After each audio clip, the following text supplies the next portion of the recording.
Hello, welcome to the Vercammen Law of Legal podcast. In this edition, we look at challenges to the will and undue influence. And in particular, we look at an appellate division case in the matter of Ogborne, Ogborne, where the court found that there was not evidence sufficient of undue influence. So, in this particular case, I'd say the appellant appealed the trial court's order denying the appellant's request for a caveat and admitting defendant's will into probate. The decedent died testate in March 2019. She had been hospitalized in 2014, then executed a new will in 2016.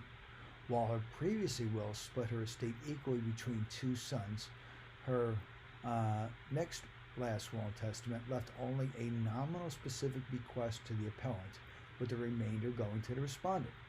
After decedent's hospitalization, respondent moved in with the decedent to help care for decedent.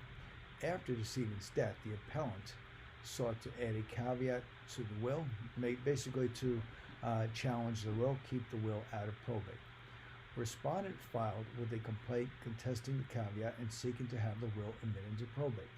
Appellant argued that decedent signed her will as a result of undue influence and decedent lacked testamentary capacity to execute the will. That was the claim by the challenger.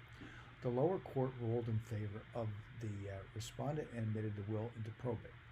On appeal, the court affirmed the lower court's order. The court found, as the lower court had found, that the will was properly executed and witnessed, while appellant's arguments were primarily based upon supposition, basically guesses where someone was angry that they weren't getting their what they thought was their share. The court noted there was no evidence presented that decedent was particularly vulnerable to undue influence. There was also a lack of evidence showing decedent lacked testamentary capacity, and that's the case of the matter of the estate of Ogborne. For more information on wills and probate and issues on testamentary capacity, visit website njlaws.com. That's njlaws.com. And for representation in probate matters, contact Ken Vercammen's office in Edison at 732-572-0500. Thank you.